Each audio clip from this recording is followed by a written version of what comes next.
They're beginning to be able to show you a word and know some sight words and some words that they recognize by the end of K1 again. They're beginning to locate known words and unknown words. So if there's a word they know, they can say, oh, I know that word. If there's a word they don't know, they're beginning to recognize when they know and don't know words. They can talk about the story, discuss the story with you about what happened first, what happened next, what happened at the end, so they can begin to talk about stories in a more advanced way, about the series of events, about the characters, about what happened in the story. They also will know some initial sounds, right? So we work with them on initial sounds in K1, so by the end of the K1, they'll know many initial sounds of words. So they can say, you can say, what does bug start with? What's the sound? And they can say, buh, buh, buh. And so by the end of K1, and I'm sure you're seeing that if you're a K1 parent, that some of them are starting to do that already, but by the end of K1, they know more about how sounds and letters connect and that each letter makes a sound.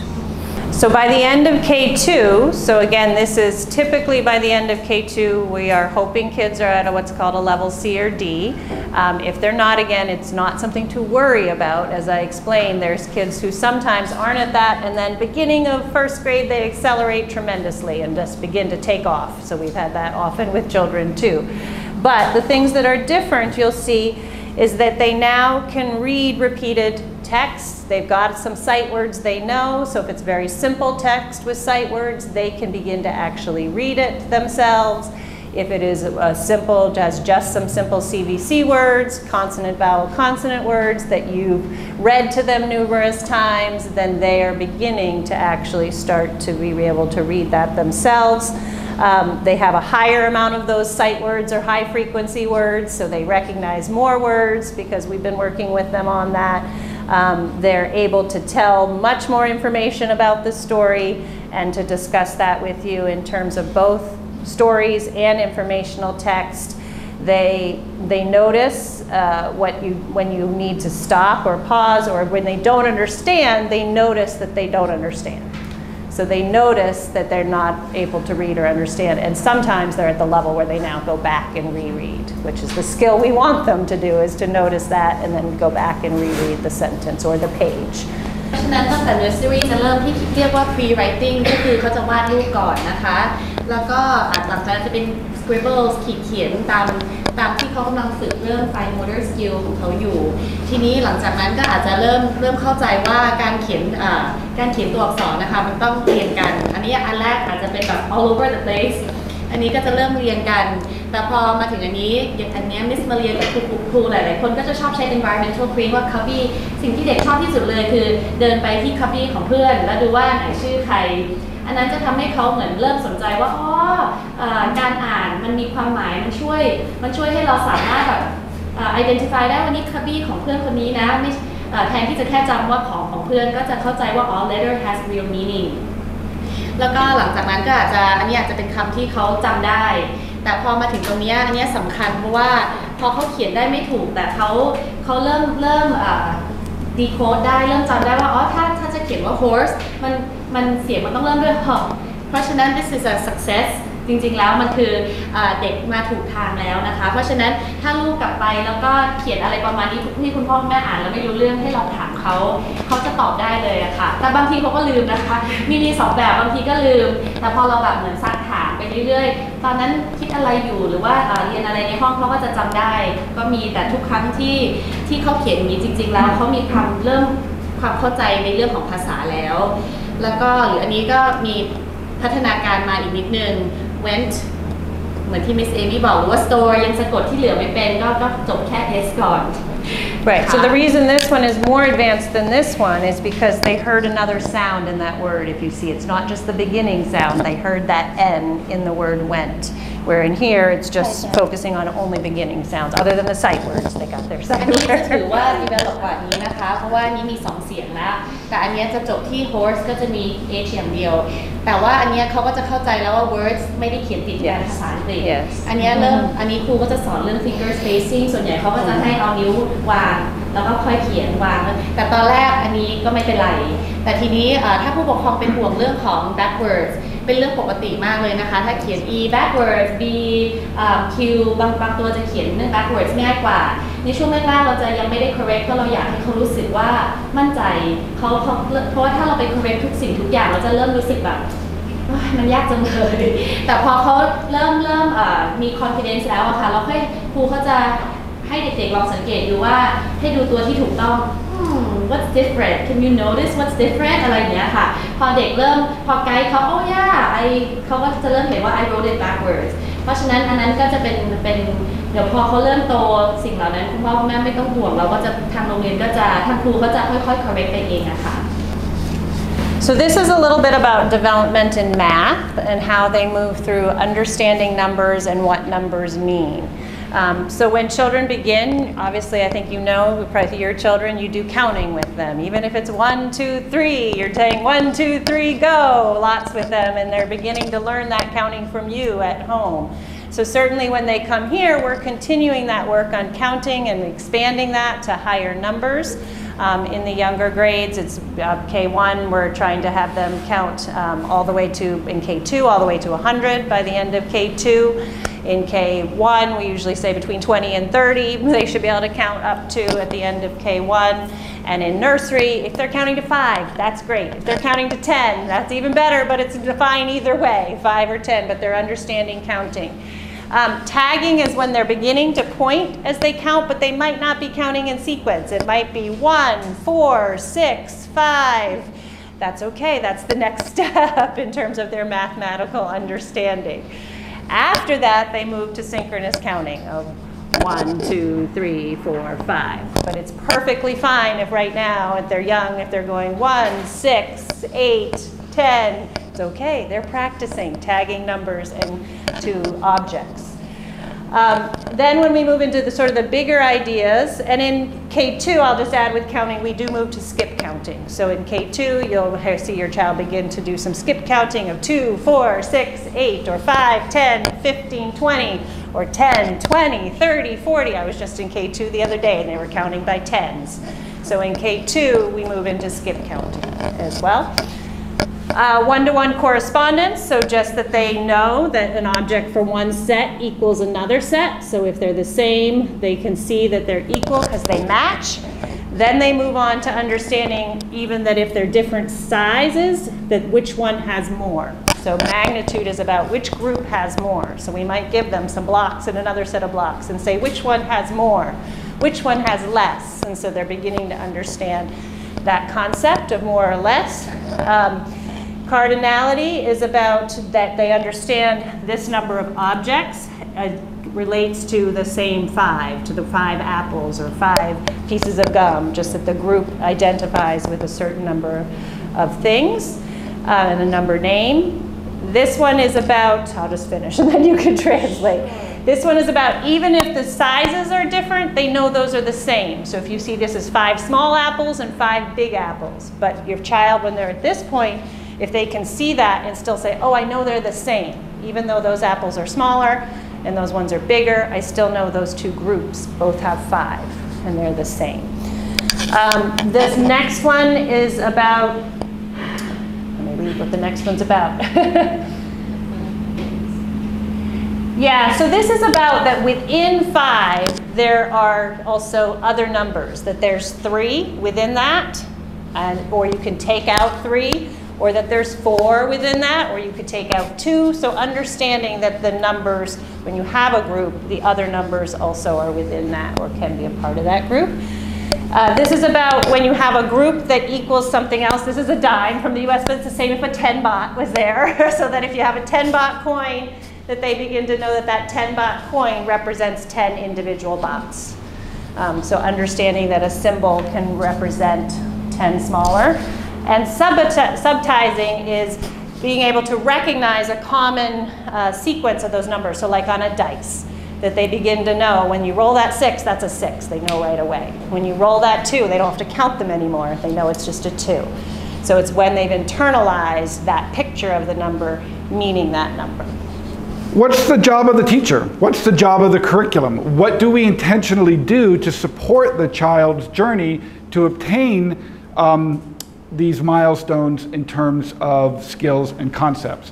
So I like to think of it as a journey towards proficiency. And this is a word you're going to hear us use more and more, all right? This idea of proficiency, what does it mean? Proficiency means that a child can, at a described level of independence, do whatever the standard says or whatever the milestone. So if Amy talked about inventive spelling, that a child can, so if we say the child can independently write at least the first sound of each word, we would say they're proficient in that when we can give them a word and they can get that first letter and sound correct. Are they proficient at spelling yet? Of course not, right? But we've said, okay, this is the level we want the child to be at. They're proficient when they can do it on their own. So just very quickly, we could spend an hour talking about this graphic. But what I want you to see is this, to me, really represents the journey, whether it's math, whether it's language arts, of how the curriculum supports them. So progress moves from this side to this side. And this, we have writing and reading, but the same basic graphic also applies for mathematics, which is, on this end, we have a lot of teacher support, and the child is just beginning. So an example of that would be read aloud, right? The teacher or the parent is reading, and the child is mostly watching and absorbing. Over time, there is more shared responsibility until we get into the middle, where the student has more responsibility for independently applying, and the teacher's pulling back. So we move to shared reading, guiding reading, and ultimately on this end, we have a high degree of student responsibility, and the teacher support has been pulled away. In a little bit more, if we're going to talk about proficient, again, proficient in what? The guide that we use in school, and you've seen this on progress reports, and you've heard us talk about them, but we're going to focus on them a little bit more, is standards, okay? And standards are, you can think of them as essentially lists of things that we believe a child should know or be able to do at a particular grade level. So they're a guide. So I have an example here of a K1 math standard. Order numbers in ascending and descending order, okay? So for K1, we know that's something they wanted the child to do. Now what would be proficient in that? Proficient would be the child can independently do these things. All right, so the teacher knows where they want their child to go. It's on their list. How do they do it? So these guide us in creating the learning experiences, because we know it's through the actual experience that the child learns. So I have a clip. Some of you may have seen this.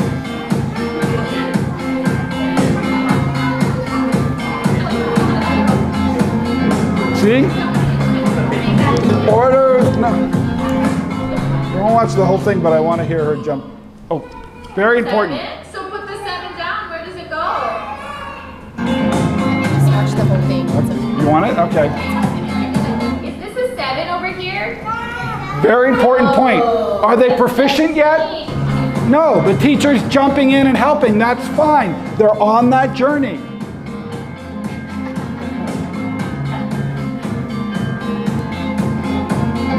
All right, I can stop that. So, if we go back to my graphic, where are they? Are they here? No. Are they here proficient? No. I'd put them about in here somewhere, right? Most of the activity is independent. It's very intentional. The teacher is 100% focused on this standard, but they've pulled back support, but she's still jumping in and cluing them and giving them support on their journey to become proficient. It may look like playing around. It may look like a game, but our teachers are always focused on the standards, and they're always focused on this next step of teacher release, more student responsibility. So all these activities are very intentional, and that will set you up to understand the activities that you're going to do today. So I'm not going to go through this in detail because you have a copy of this at each of the centers. But again, the standards are the guide to creating the learning experiences and then also assessing growth towards proficiency, or 3. So when you see that 3 on a progress report, what does it mean? It doesn't mean ABC. It's not a ranking. 3 means something very specific. 3 means at nursery, the child can count 1 to 10 in the correct order on their own. That would be proficient. If they got a 2, are they failing?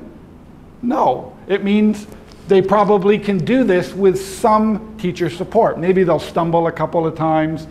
If you see a 1, it means maybe only a couple of numbers they can do.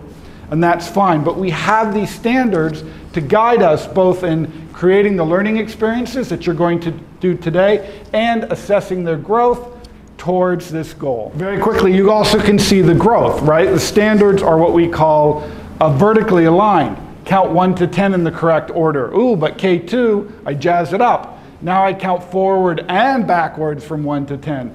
But in K1 and K2, sorry, I misspoke, count to 100 by 1s and 10s. So the level of complexity and sophistication increase at each level. So the teacher will plan activities that push the child towards this proficiency. So here, all these math standards you'll see in today's centers. Same for the language arts, same idea. I won't go through them in detail. You can explore them at your table. But what we're asking you to do in your centers today are standard scavenger hunt. So as you move through the centers today, look for how the experience in each of them will help build the skills and knowledge to move students towards independent and proficiency of the standards. So maybe you'll be playing some kind of sorting game, moving around, rolling dice. Take a glance in your groups at these and see if you can figure out, aha, here's the standard that I'm actually working on developing my skills. Okay, so I'm going to have you do a little bit of a brain break. So I think I talked to you in your last session about brain gym and having us work with kids on bilateral movements helps their brain development. I believe I did a great session for you if you were here on brain development. So the first thing I need you to do is all stand up. And we're going to do something called cross crawls. So you're going to take your hand and you're going to hit your other knee and then you're going to do the other knee like this and cross the midline. So I'm going to have you do. So this is about, again, crossing the hemispheres and having your kids do things. Crawling is a great way they develop this when they're young. So if any of your children didn't crawl, it doesn't mean there's anything wrong, but you might have them do that more frequently with you. And do that bilateral movement because it will help their brain development. Another thing you can do with your child is have them put their finger out straight and they do something called lazy eights. So you're making a figure 8 with your hand and you can have them draw it on a board. You can have them do it in lots of different fun ways, but again, it's crossing the midline and making an 8. And so we call them lazy eights. They can switch hands and do it with the other hand. Again, to work on crossing the midline and using their body to help brain development. The last one I'm going to teach you is called hookups. So you put your hands like this, and then you put them in like this, and then you try to move, think in your head, I'm going to move my right finger, and see if you can move a finger on your right hand. I'm going to move my left finger, and see if you can move one on your left hand. And again, this helps them with cross bilateral work in their brain. And it can just help them to center themselves. Okay. We'll stop there on the brain gym. I'll try to teach you more each time I see you, but those are things you can do with your child at home. We're going to switch into centers now. So I'm going to ask you to count off 1, 2, 1, 2, and you have to remember your number. So we'll start here. You'll be 1, 2, 1, 2, 1, 2. 2, 1,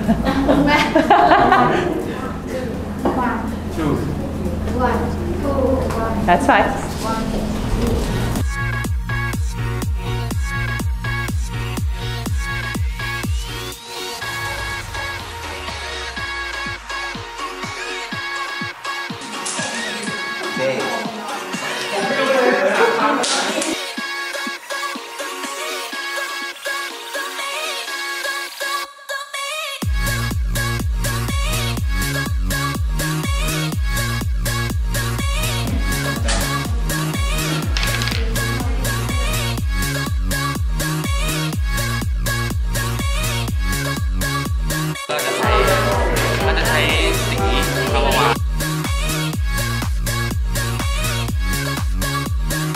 try your best to hit the word as fast as you can. So just be very